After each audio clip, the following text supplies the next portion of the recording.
Open loops. Do, do. Open loops. Open loops. Open loops. Open loops. You must listen to the open loops, a theme park for absurd beliefs and systems of integration between the mind and the creative spirit. Open loops.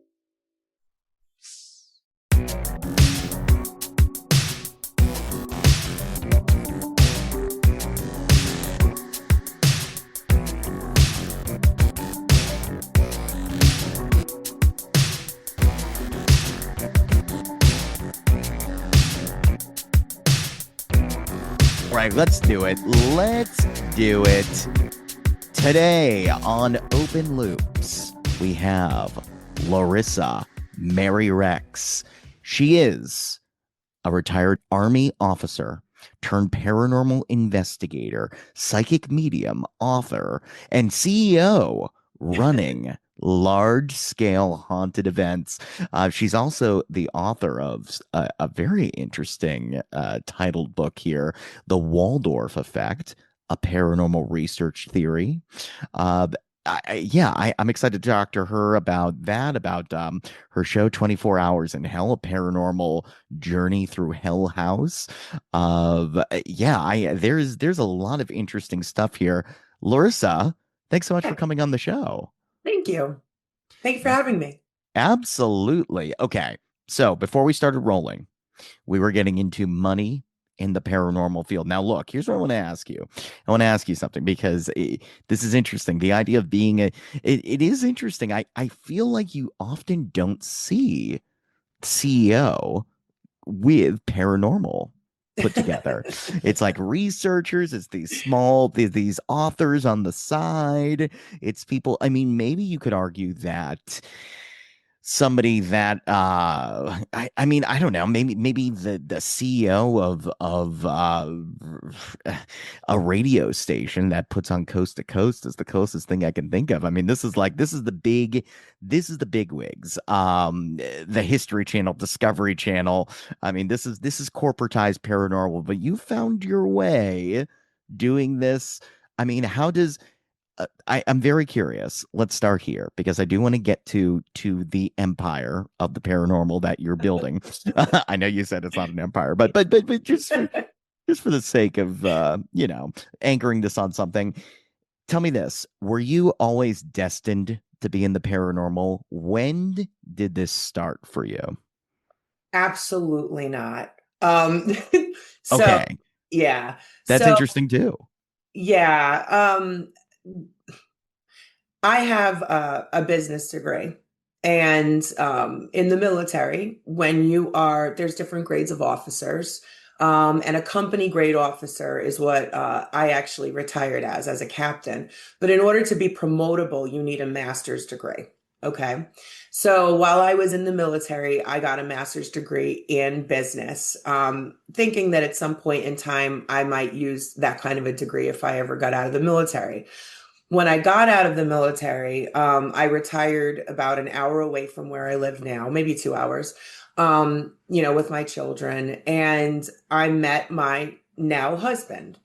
And he was just a regular guy, no paranormal anything, no gifts, no none of it. Like just a regular guy from a really tiny town that I never even heard of. But we met, we got married very quickly, and we got married December 29th of 2019, and COVID hit 2020.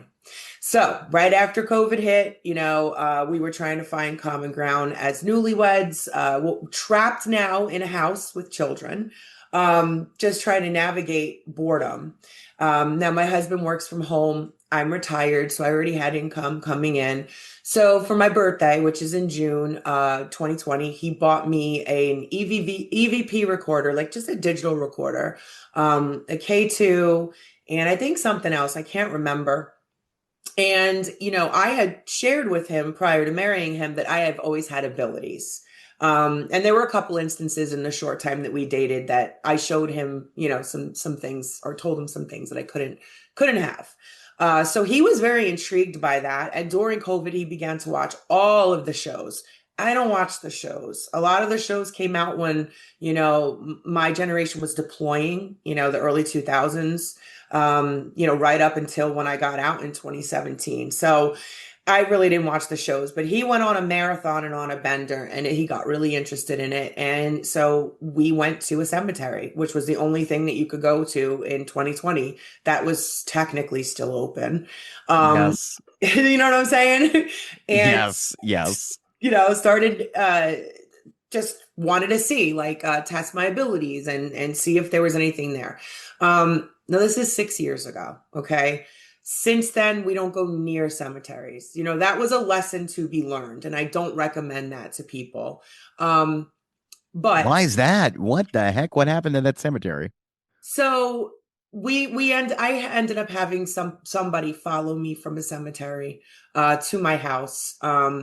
The thing with the cemetery is, this is the place of rest for the dead. And yes, there's spirits everywhere. Yes, we communicate all the time with spirits, but think about it like this. If I, want to invite someone to my house and entertain them versus somebody breaking into my room while I'm sleeping and Yeah. wanting me to entertain them. So you get in my experience, I don't know about other people, but in my experience, I encountered a little bit more aggression in those spirits that I was dealing with in the cemetery. So when you say someone, you really mean Someone. something. Or do you mean are we talking like an actual stalker? Are we talking a spirit? Or are we talking someone possessed by a spirit? What followed you out? No, it was a spirit. His name was Private Constibator. I knew exactly, I can remember it clear as day. And the thing is, I had taken my son with me. My two, 3 older children have been investigators since I started. So, in 2020, my son would have been 11. All right. So I had him operating equipment, and we were in the cemetery, and over one of the radios, it was a private. He was telling me over the radio, and then I was piecing that together with what I was getting. And then I kept walking and walking and trying to go towards where I felt like this spirit was. And right over the radio came Constibator. And I looked down, right at that moment, and I was standing on Private Constibator's grave. So wow. I was like, thought that was cool because I was in the military. So it wasn't a negative experience, to be honest with you, except for the sense that where I go home to and have my peace, I now had a spirit that came home with me, however he did. And I was in my kitchen, and I remember feeling really uneasy. Maybe the next day it was pretty quick. Feeling really uneasy and feeling like somebody was there. Took out the K2 meter, put it on my table. Again, I also don't recommend ever doing this, like investigating your own home. I mean, just don't. But I put the K2 on the table, and I started asking questions, and I heard what sounded like heavy boots walk towards me on the kitchen floor. And I said, are you Private Constibator? And they stopped, and the K2 went all the way up to red.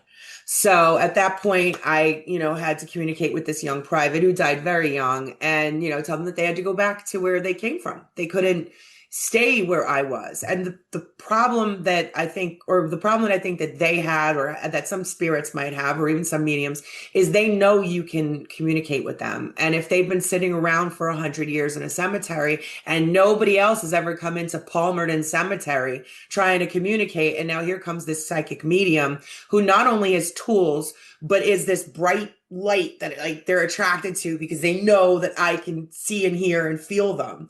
So it was like that. And he did go back home, but I had another unsettling experience shortly thereafter where I was sitting on my couch and I felt like bone chilling cold and crushing pain. Like somebody had grabbed my arm and went like this, but right into my muscle.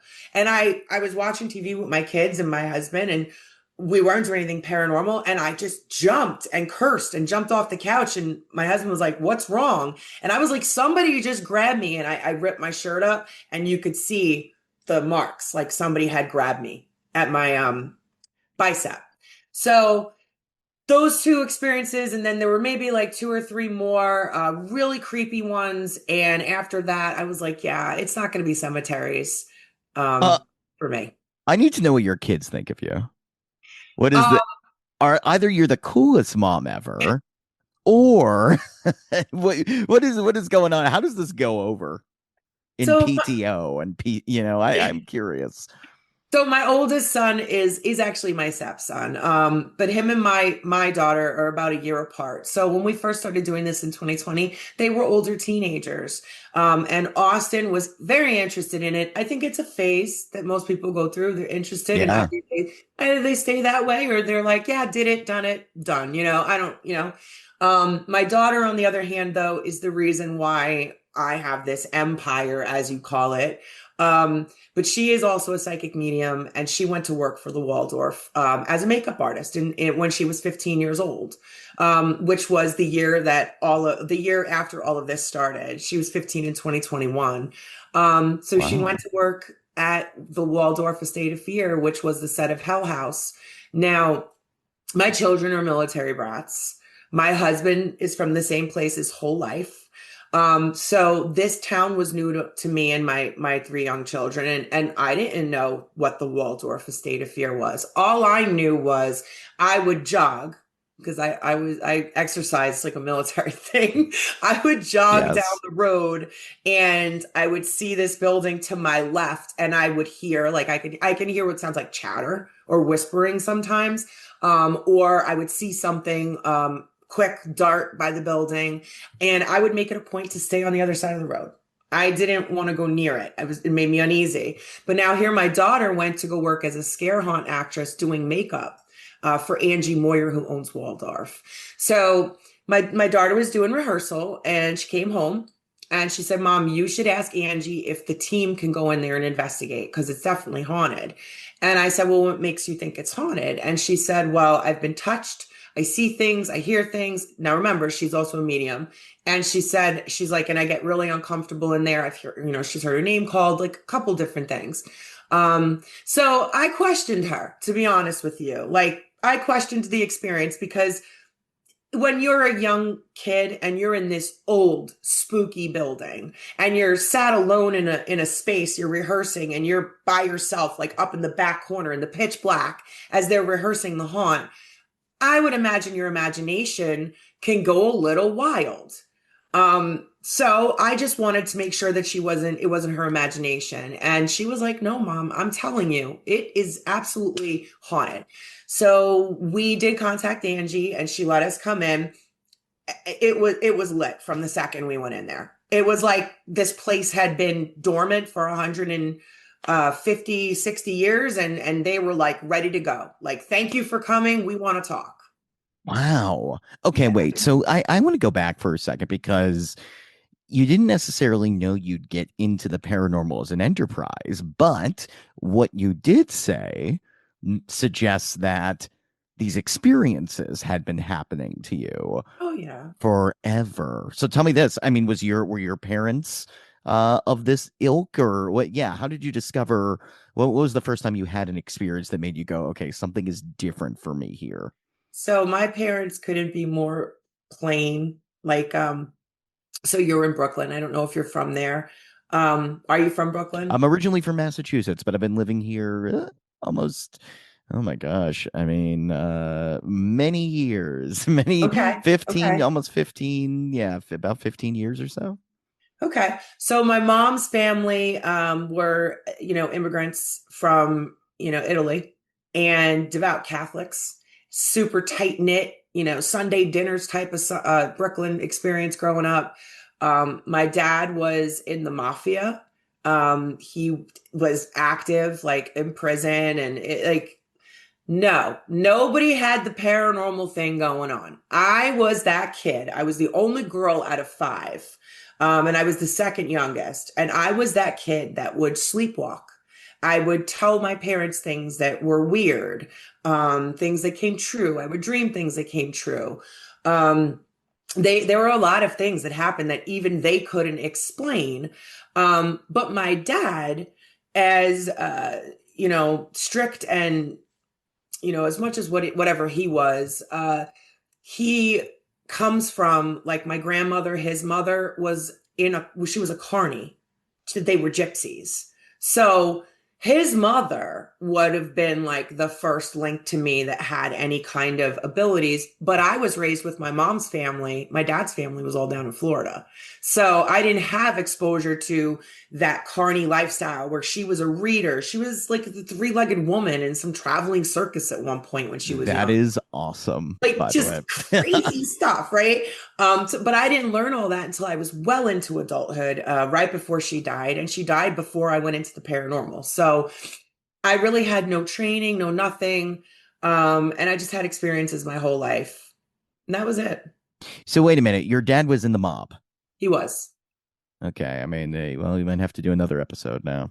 That's interesting. What do we... Oh I my. can talk openly about it. I have nothing to do with it. So Well, I mean, look, one of your websites. Well, I was curious. I mean, you run hauntedmafia.events. yeah. Is that an homage?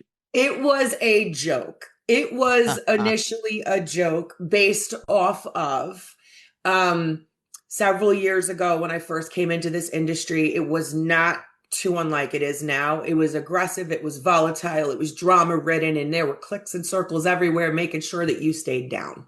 If you weren't part of the elite, you stayed down. And Yeah. I recognized it as kind of like mafias. Like, just because I grew up that way. Like, there was the Yes. Colombo family, there was Gotti, like, I was exposed to all that. So I was looking at it and I'm like, oh, this crew over here in New Jersey. Okay, this crew over here in Pennsylvania. So I was like, you know what? I'm just going to be my own mafia since nobody will play nice with me. So I just made a haunted mafia. The thing is, people loved it and it was meant to be a joke. I mean, I do kind of love it. I do kind of love it. Okay, tell me this. Is the mafia dead? The real mafia? Yeah. I don't know. I had to relinquish in order to keep my clearances. I went in the army when I was 17, and I didn't get granted my secret clearance until I was 22 years old. And that was because of my father being literally at that time. He was indicted for the third time, that RICO Act, embezzlement, all of that.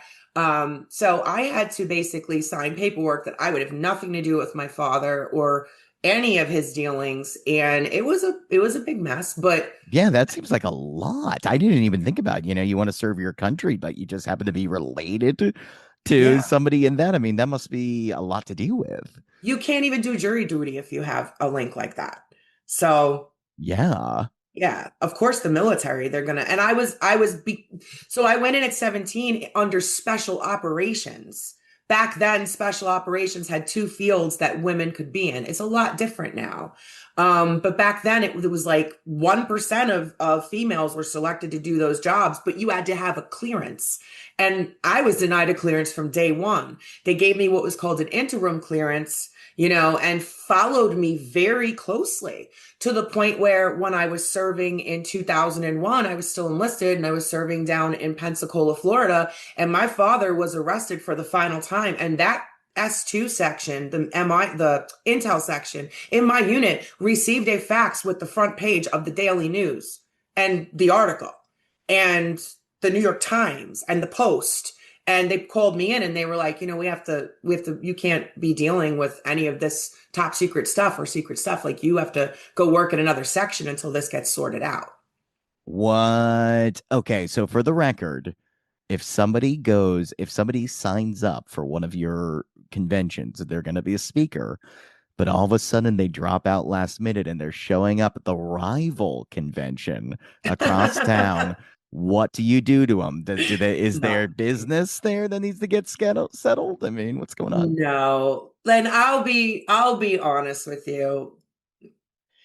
Yes, there's money made in the paranormal. Yes, I make money doing this. but this is not my legacy. It is not my bread and butter. I have income. I'm comfortable. If somebody doesn't want to work with me and they want to go somewhere else, I really don't care. I'm happy to have Yes. the people that want to work with me. But if you don't, there are no hard feelings. You should go make money. If my convention isn't a good fit for you and you want to come and speak in front of a certain crowd that you know you're going to be able to sell your product or your services, and it's not my place, not my event, go do it somewhere else. I will never, ever fault anyone for, chasing their bread, basically. I mean, look, I remember when I started this podcast and there was this idea of, well, Greg, if you like doing podcasting, you can turn this into an online business.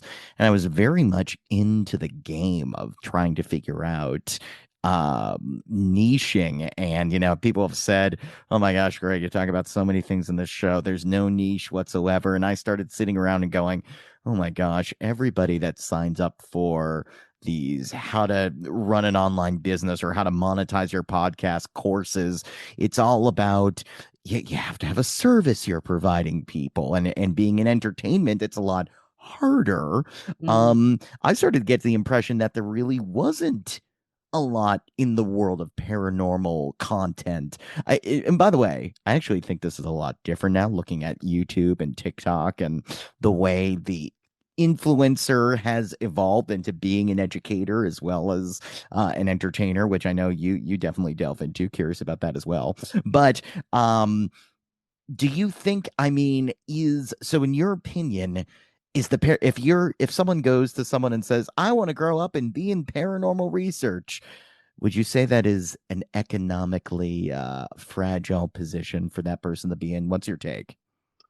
I would say yes. And part of the reason that I started Third Eye Events, which is the event company, and started running events is because I figured out early on, and it doesn't take a genius to figure this out, by the way. Early on, this is one of the most expensive habits you can have. Between renting a location, traveling to the location, taking off from work if you have a job, finding people to board your animals, equipment, um, all of it. Between all of that, it can be thousands of dollars just to go for one night to a place. So my first thought process was like, okay, I don't know. I didn't know how other companies did it. I didn't know really what the ins and outs were.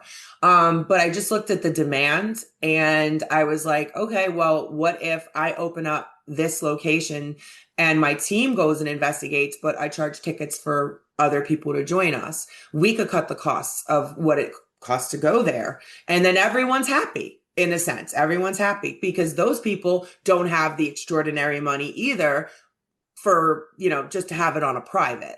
So I started doing it that way. And then the events would pay for themselves. And for the next event, there'd be a little bit of overhead. But eventually, what happened, just like with any business, was, the demand was there.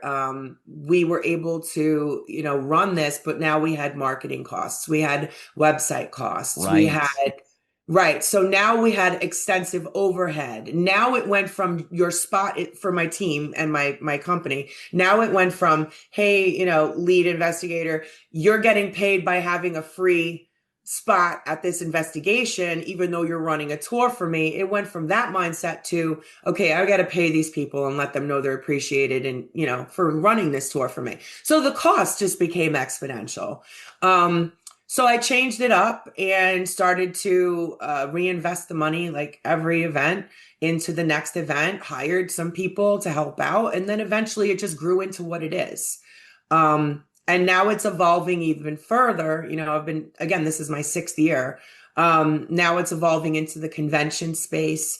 It evolved into talent management. Unfortunately, I am stopping talent management just because I can't. I have so many things to do and I don't have the ability to do them all. So I have to take something away. Yeah. But yeah, so that's kind of how it started. So the money, people they'll tell you, Greg, like, oh, it's wrong to make money off of the paranormal. Well, people want to attend events. People want to learn. There's different types of patrons. The ones that I attract are people that are more for the research. They're not there for entertainment. They want to know about the equipment. They want to know about abilities. They want to know what's wrong in the environment that could cause a faulty reading. Like, that's the type of patrons that we have. And they're paying us for a service at this point. And some of that money goes back into the locations, which are getting paid by us as well. So I'm a big proponent for, if you're going to do it right, respecting the research, respecting the deceased, and respecting the locations, and give back to the community. I really love this. I don't care for the people that are like, oh, it's so bad. I don't care. Then you don't do it. You don't have to do it. Think it's Yeah, you bad. do not seem like the Joe Exotic of the paranormal world at all. I do not think you are using tigers to just whirl. Yeah, I think you are respecting the craft, which I appreciate a lot. And again, I say this as someone who has personally not been to a lot of paranormal conventions, but wants to, and has always been intrigued by it. And when I look at the lineup, I mean, look at this underworld culture convention lineup you have. I mean, these are some great people you have. Names I've heard before. I mean, Patty Negri. I mean, like, great people. Ronnie LeBlanc. Yeah, Ronnie LeBlanc. Expedition Bigfoot. I mean, that's a guy that is I've been following forever. I mean, these are all kinds of different people. And truthfully, and I know this is going to make me sound like I'm feeding your empire, but it's not that much money. I was looking at the tickets. I'm like, okay, this woman's got to be taking a little bit of cut here. This is not even. You're not going to even be paying $100 if you want the VIP pass. Not even close. No. And that's the other thing.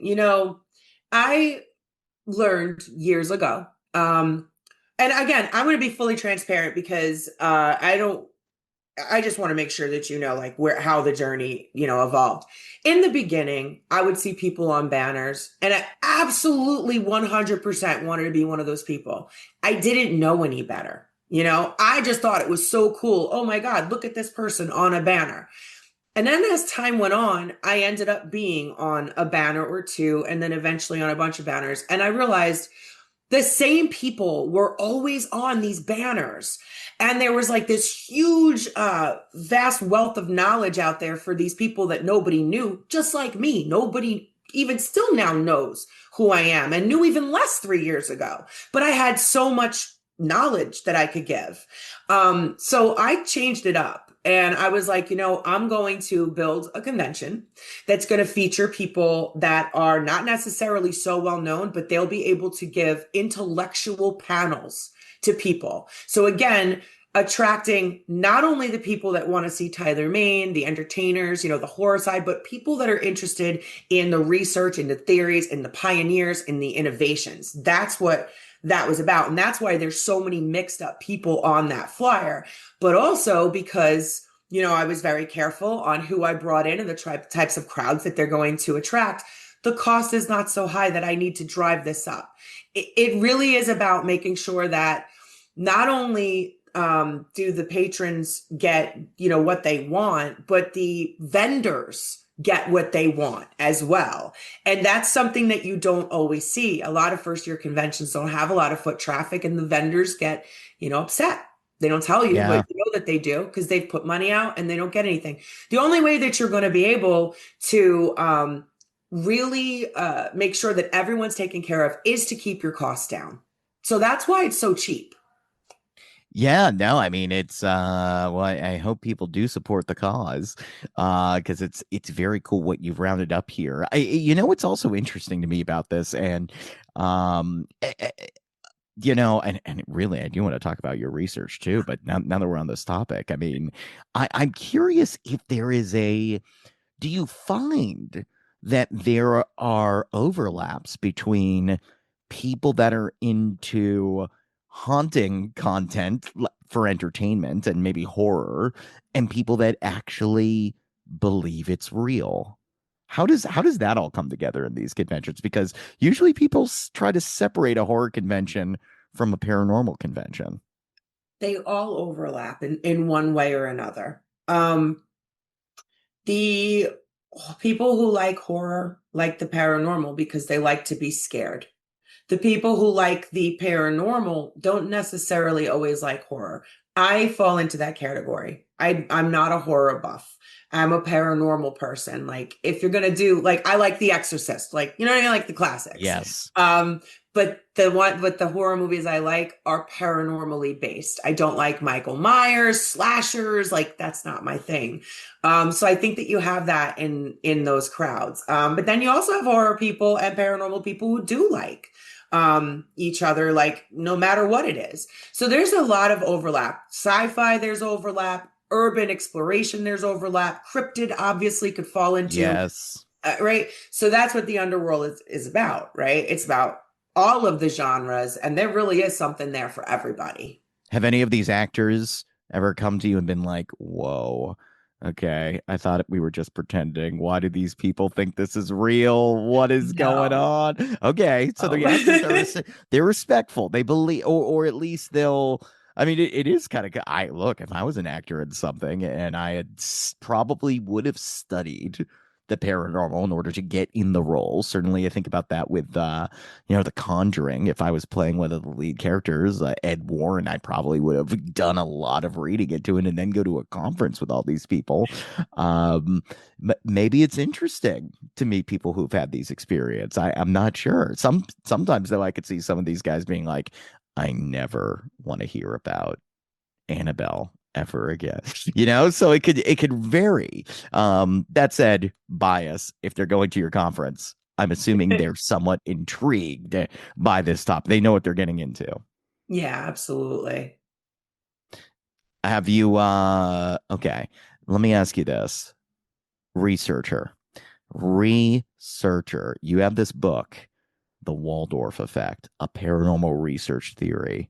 Let's talk about it. What is, I mean, I've had several people on the show that come forth with these grand theories of the paranormal. Somebody that I recently had on was telling me she believes it's all about altered states of consciousness, and people that Mhm. experience these things often go into a different trance-like state, or it's tapping into a different frequency of mind. That, I mean, clearly you said it too. You were talking about clairsentient experiences, so that doesn't necessarily mean you're like going in and out of different trance states. No. For you, I'm curious. I mean, well, let me start with this. When you were going through these things and you had these experiences growing up, um, did you try to make sense of it, or were you just kind of living with it? How did it actually manifest for you in day-to-day life, even up until going into the military? I'm curious. I had experiences randomly. It's not like I had one ghost that just bothered me every day during my childhood. It was always random. Um, and a lot of, I would try to talk to my mom about it, try to talk to my family, but they either laughed it off or, at one point my mom didn't know I heard her, but she said that she thought I needed an exorcism at one point. I think I was like 12. So I just was going through the motions growing up. I didn't have that kind of support. Now when I entered the military, the barracks were it was a very hard place to be. Oh, I can imagine. I had experiences in the barracks and they were terrifying. Um, and I was a kid still. So, but I learned really quickly that, if I had no support at home, I absolutely had even less inside of a barracks. Other people were, if they had abilities, they were not open about it. I was not about to tell anybody could see dead people, but there would be weird things that would happen and you would have to like brush it off. So I was always afraid in the barracks. Um, Totally. and then when I had an experience, a really bad experience, when I was pregnant with my first daughter. And again, I wasn't in the paranormal. I didn't know 99% of what I know now. I did not know. But I ended up having a priest come to the house that I was in. And the next day I went up to housing and I asked them if they could please move me because the things that were going on in that house were wild. Maintenance could not figure out what was going on. And then somebody, in the housing office, they're not allowed to disclose on military bases how if someone died on a property. But I knew from what was going on that I was experiencing something pretty bad. And somebody told me in the Fort Hood housing office that the unit that I was in, a soldier had come back the year before, found his wife cheating, shot and killed her, and then killed himself in my bedroom. Oh, wow. So I was moved out of there immediately. So yeah, that's kind of how it went for my life. And then when I moved in 2017, I moved up to Pennsylvania. I moved into a historic building across the street from a cemetery or a graveyard, a church, an abandoned church, and an abandoned graveyard. And I mean, it is what it is, to be honest with you. Like I could have thought, I should have, could have, would have. You know what I mean? Like back then, if I would have had any more wherewithal to think about what I was doing, but I was not a paranormally minded person. At that point in time, I was a retired mom, single mom, just looking for a place to live and not thinking about the activity that could happen in a certain location. You know what I mean? Like it wasn't a thing. And then I lived there for a year and that place was wild too. So, yeah. Did these things shape this Waldorf theory? Because it seems like the description says it's a 4-part theory on haunted locales, or at least that's part of it. What is the gist of The gist? where how it all adds up? Okay, so first off, I'm going to preface what I say next with everything that I did in the paranormal was a response to some kind of I don't know what the word is. Adversity. That's it. Adversity. So when I came on the scene, the first place that I really got involved in was Waldorf. I went to other places in 2020 and 2021. A few of them were still open. But the Waldorf Angie was right up the block from us or right down the road, and we could get access to it all the time. People began to get interested in what was going on at the Waldorf. And teams were wanting to investigate it, and patrons were wanting to come in, and podcasters eventually started to show up, or YouTubers started to show up, and more well-known ones like Exploring with Josh, the Paranormal Files, like few of them came through.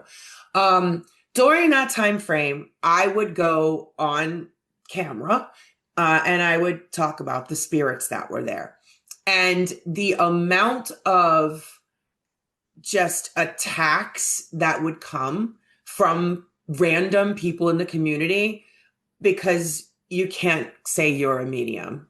There's some rule, I don't know, I don't follow it, unwritten rule, I guess, that you cannot just say you're a medium. You have to have proven it over and over again. And I don't know if we can curse on here, but I don't. Yeah, you can. Okay. I didn't give a shit then, and I don't give a shit now. Like, I am what I am. So the theory started because we were doing all this research, and I was going out there and I was like, there's a little boy named Robbie. There's an old man named Abraham. There's a woman named Beatrice. And people were taking this and making videos, like stitch videos, and making fun of me. So I went on a rampage looking for history, for anything I could find. And there was nothing out there. And eventually what ended up happening was I just let it go. I was like, whatever. And I started to just review the evidence and try to find things that matched in the evidence. But without history, it's almost impossible. So I started to look at the environment of that location and not just the history. So geologically, culturally, like what are we talking about in the Lehigh Valley and Lehighton? And right. I got a lot. The waterways that were through there, there's a fault line. The Ramapo fault line runs through there. It's only like 42 miles from Waldorf, which there's a TST theory that has to do with paranormal anomalies, light anomalies, specifically poltergeists. It's a theory from the 1980s. So like I was looking at that stuff. It ended up happening that we decided that we wanted to like take the research to the screen. right? So approached Angie and I said to her, what do you think about taking people from different backgrounds and putting them into the Waldorf for 24 hours and seeing what or who interacts with them? Because I already had a feeling, like I had already identified like 33 spirits, but there were things going on in that building that I knew were not intelligent, deceased people. I knew it, but I didn't know what it was. So that happened, and we started to look around in the industry to see who we would have come and be guests on the show, and every episode had a guest. Well, the big break for the Waldorf effect actually happened in June of last year. I'm sorry, June the year before last. The original person who built the Waldorf, his name was Nicholas Stroll. He was born in 1802. He had 33 children, 3 wives, and 144 grandchildren. And he settled the entire valley and built this Waldorf building. It was known as the Forest Inn at one time, and it was also known as a part of Stroll Farms. And all his kids had the surrounding farms. Well, one of his direct descendants went to like kindergarten with or catechism in kindergarten with my husband 45 years ago. And this person is the great-great-grandson removed of Nicholas Stroll. And this person became a special guest on our show. Obviously, he knew my husband his whole life, so they were already like super, super close buddies. And I was lucky enough to sit down with him, and he had binders and binders of death records, marriage records, adoption records, you name it, birth records, you name it, he had it. And so that kind of pieced together the first part of the theory. I now not only had the environment, which affects it, the types of rock, the bedrock, again, the fault line, the waterways, not just that, but now I had the history. So the first piece was there. So the second piece of the effect was identifying the types of hauntings that are there. And the third piece of the effect was identifying which hauntings interacted with the people that we brought in, because people often don't realize that, hauntings affect the living, but the living actually affect the hauntings too. Right. Like we bring the energy to a location. And if you've got an intelligent spirit in a location that is just not having it, you run the risk that, maybe you could get pushed. Well, this is what I was going to ask you about. I mean, do we think, given your experience with the cemetery, is it a smart idea to make a haunted attraction in a actual haunted house? Is this something that people should be? Me. No, Greg, it wasn't me. So the haunted attraction. No, I know it's not you. It's the chicken or the egg. They didn't know. Like Angie was again, it goes back to what you asked. Angie's a horror person. She's not a paranormal person. And just like I'm not a horror person. So Angie is open to paranormal, and she was open to it, but she was operating the Waldorf State of Fear for 20 years with minimal regard for anything paranormal happening around her. It wasn't until I came in and was like, you don't hear that? You don't smell that? That she'd be like, oh yeah, oh, okay, well, no, I just ignore it. So the action was first. Well, they do say so much of this stuff is about perception, and you have to be willing to believe in some ways. I'm always curious about people that, and we talk about it a lot on this show, especially with regards to, I always talk about hypnosis because that is a field I know and love so much. And people that say they can't get hypnotized think they can't get hypnotized, but sometimes they're the people that are the most likely to be able to get hypnotized because they've convinced themselves that they can't be. And that's sometimes how I feel it is with horror too, or the paranormal. It's no, there's nothing. This isn't real, because some people deeply fear it is. So I'm always curious about the difference between that kind of person and a person that just outright dismisses the possibility or doesn't even see it as that. And because of that, it wouldn't interfere with them. And how often for that person that is completely dismissive, scientific, materialist, and really just not even not because they're covering up something, just because of lack of interest. What happens to get that person over the edge and go, holy crap, I might start believing in God now. I don't think I'm an atheist anymore. I think there are ghosts, and I think I need to pray to something. I mean, I don't know if you have thoughts on that. I do. I know it's a little bit related to Waldo. It might be a little bit related to this. It's another paranormal It is theory, but related. yeah, It, tell me. I'm it's curious. related more than you think. So the theory culminates in the effect that all of these factors have on an environment and on a haunting specifically. Hmm. In the book, when I talk about the types of people that go into these locations, I talk about the people who are more skeptic bound. They're one type that I talk about. They're more skeptics, and they might believe something's out there, but they've never really had anything happen. And I talk about the types of hauntings that they're most likely to experience. I talk about, just like I talk about the types of hauntings that a psychic medium is more likely Ooh. to. Um, and then I talk about people with psychological profiles where they are afraid the types of hauntings that they will experience. Um, Interesting. yeah, so the skeptic might not have any activity at all. If the skeptic has fear, a component of fear, they could attract the attention of an egregore or a tulpa, which is an energy-based concept that comes into existence as a haunting and feeds on energy. So they're feeding on that fear.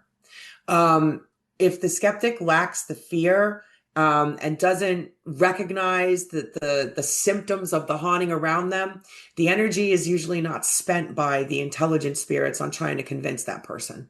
And I've seen this in my experience. I've seen this with people that have come through Waldorf. There's a skeptic on the team. There's other people on the team, and the skeptic will go off, and he'll get minimal, if anything, type of activity. But the other people will get something. So you would have to ask, why does that happen? And the only place I can speak confidently about, in all honesty, is Waldorf.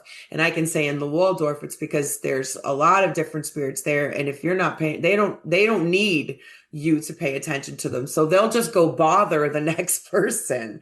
Yeah. So I do think that's a factor. That is super interesting. All right. Wow, wow, wow. Okay, so we have this. Well, I was gonna say, I mean, she didn't know that there was this haunted phenomenon going on. Would you say there is an order of operations, for instance, if that family moved out of Amityville, that house, and someone came in, maybe it's you with your empire, and you're like, we're going to turn this into a haunted attraction. Is No. that a good idea? What you're asking me is if it's a good idea to what? To turn go turn turn a known haunted site into a haunted house for listen. fun. I'm going to tell you, Greg, I have no inkling on how to run a haunted attraction, and I'm not really very interested in them.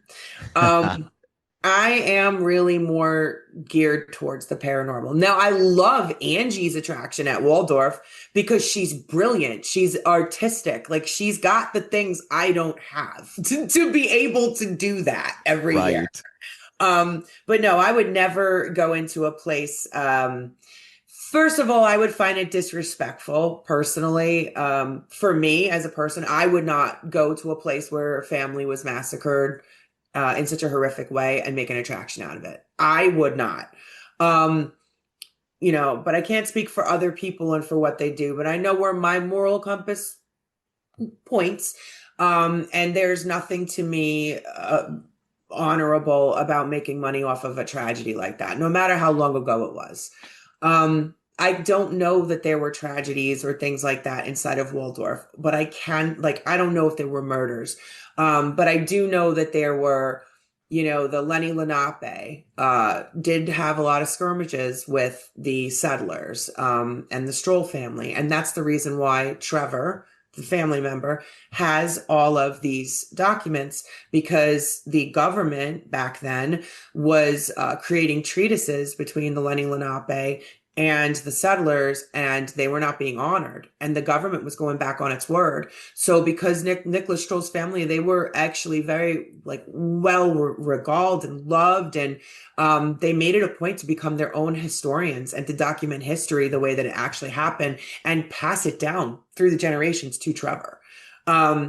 So I know from those documents that there may have been, some bloodshed on the land between the natives and the Strolls, or the other settlers from 160 years ago.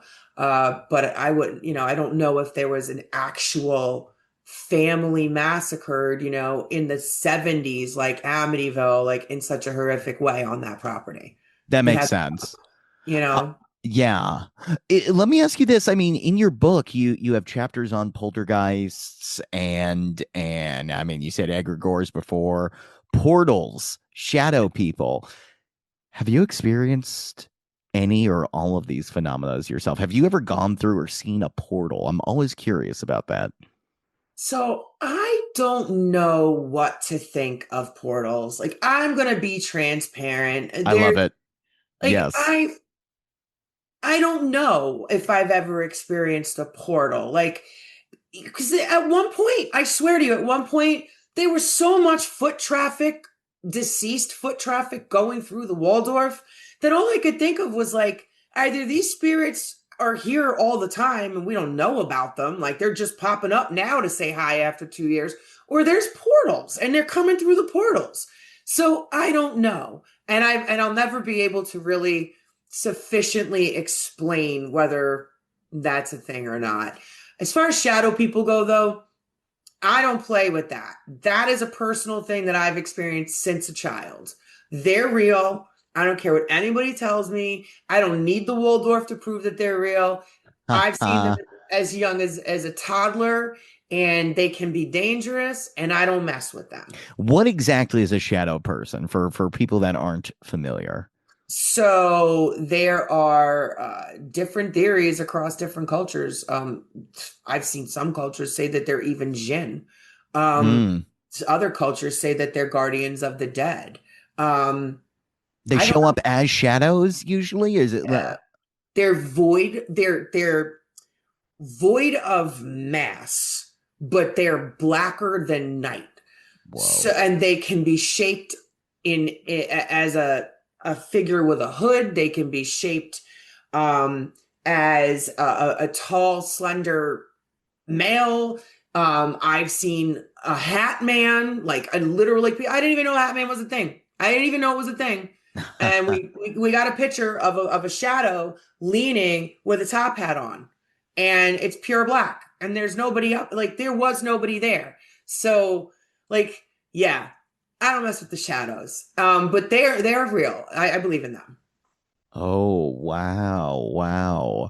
And they make you feel, just so you know, usually like a true shadow person brings an ominous, hopeless feeling when you're in their presence. At least in my experience, that's what it is.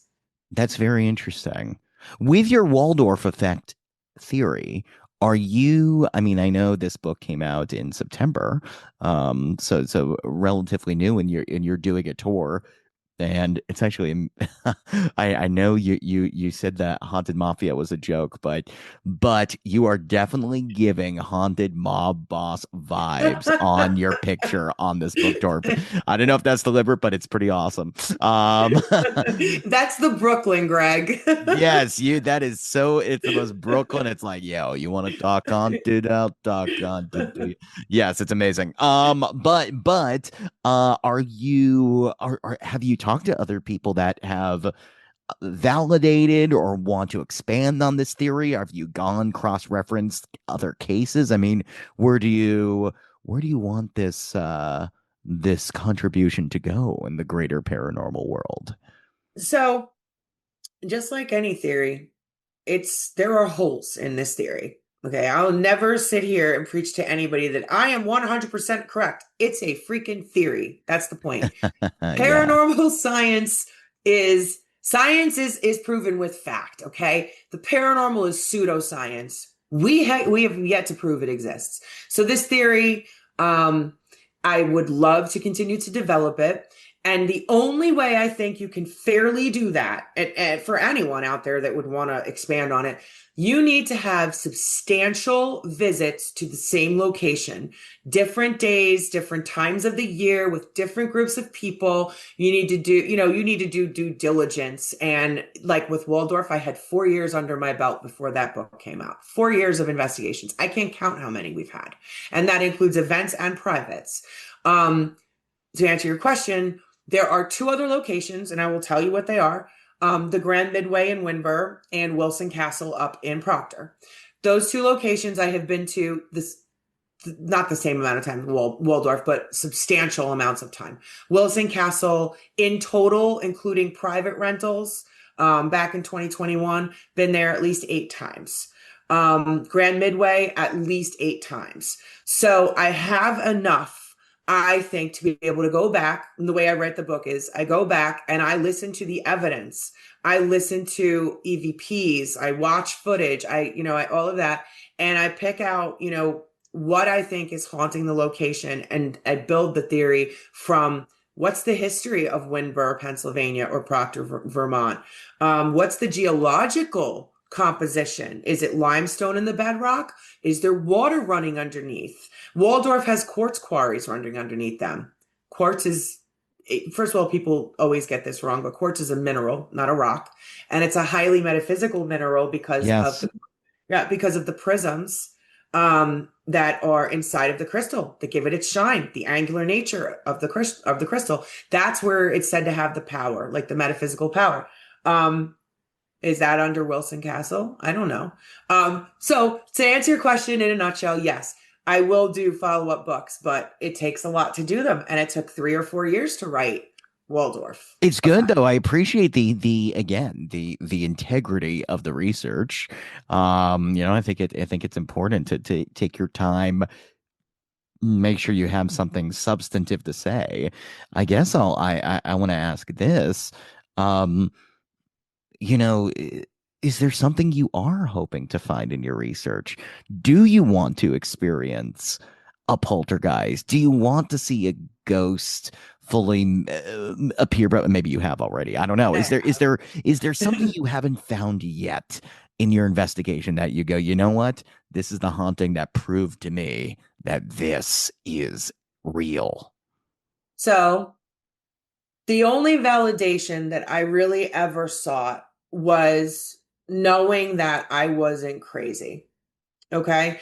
Because as a medium, you spend your entire life so different from everybody else.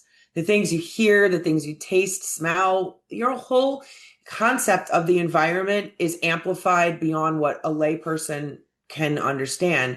And in a lot of ways, I envy people like that. I wish I could turn it off. But one of the things that comes with it is the skeptics and the criticism and the ridicule of, you must be crazy. You hear voices. So the only thing that I cared about in the research as far as validation went was making sure that I really wasn't crazy. And in the beginning, I had no history, and I have dozens of investigations of me walking around talking about little boys, little girls, names, dates, when they died, how they died, and I had no way to prove it. And then in 2024, when I met Trevor, there was the little boy Robbie who died of the stomach issue that I talked about 2 years earlier. There was his uncle Abraham and his cousin Elizabeth. And there they were, the people I was talking about and to inside of the Waldorf, not only when YouTubers came through, but when I did tours and also private investigations with my team. And so the validation was there that I'm not insane. I didn't make these people up. They lived and they died. And in some way, I was able to bridge the gap and figure that out before ever knowing they existed. That is an amazing, amazing thing. Wow. Super cool that experience happened. Well, look, everybody needs to go, and we're going to link this right now to people. You can check it out in the show notes, to Haunted Mafia www.hauntedmafia.events, as well as www.gounderworld.com. You have a lot of time right now into this conference. It's September 19th and 20th in 2026 in Scranton, PA. And then you told me even the week after that you're doing a Hell House Fear Fest. Yeah. So it's all around that kind of fall spooky season.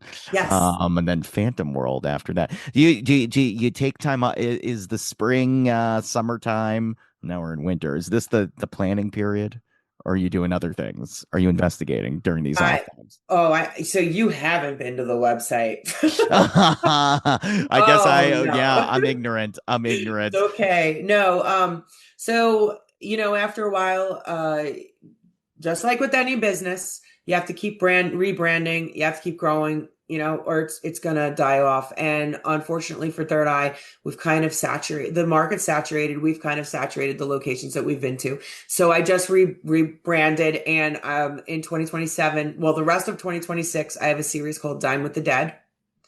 And it takes place at a location in Summit Hill, Pennsylvania, about 20 minutes from the Waldorf, a location that is also rich in history, linked to the Waldorf. And it's a dinner, a gallery, or a workshop, and then followed by an investigation. There's one every month with a different special guest. For 2026, that we just brought on, and then we're phasing out our other events like our Wilson Castle and the things that we do every year, because again, we got to rebrand, we got to keep it fresh.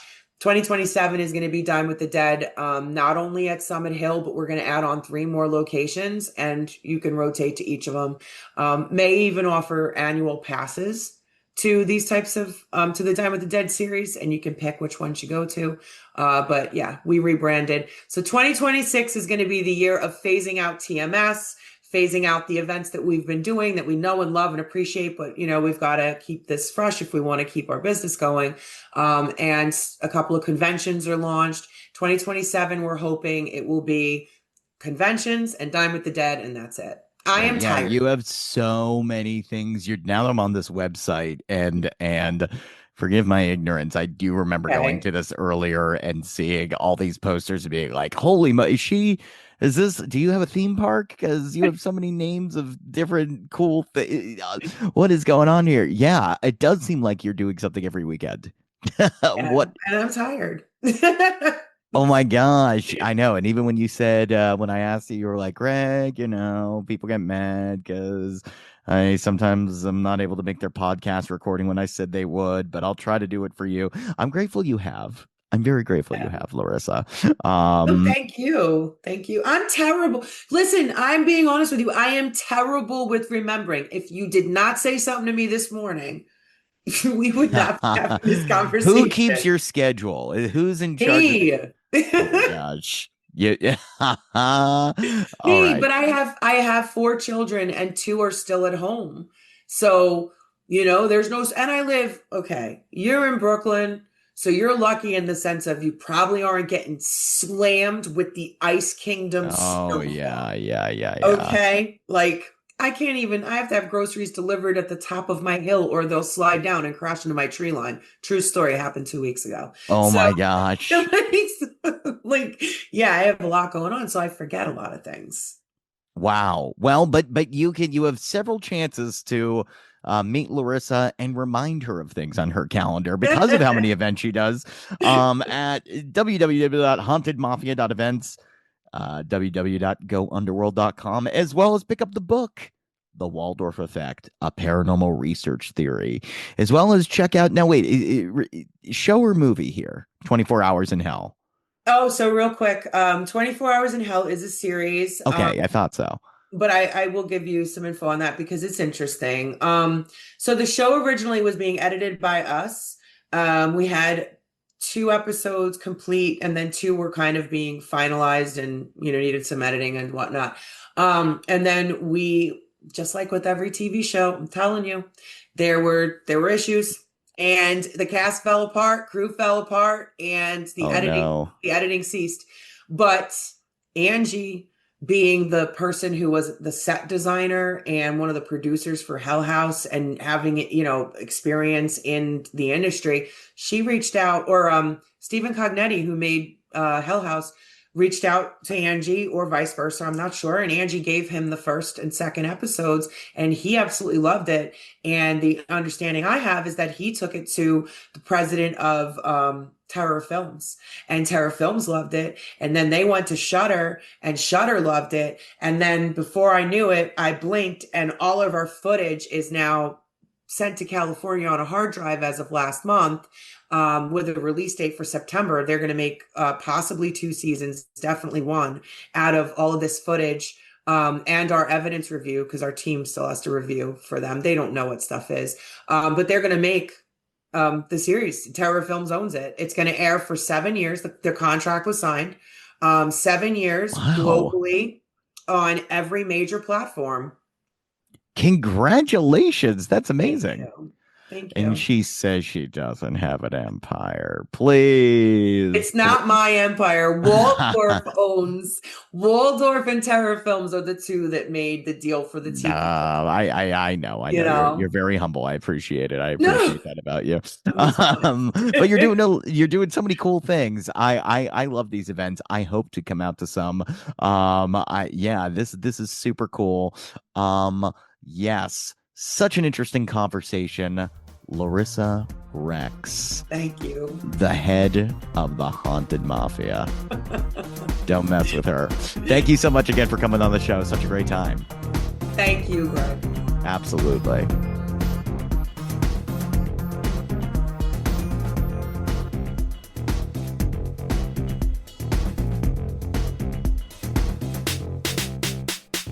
Larissa Mary Rex, thanks so much for coming on the show. Very interesting. I like the attitude. Without going into any more cartoonish voices, I was thinking about it. I don't think it's a great idea to go to a seance that the mob invites you to, because I wouldn't be sure in what form I'd be showing up at the table. I want to thank Rodney McGilvery for the theme music. I want to thank Zero Boy for the pre-theme music.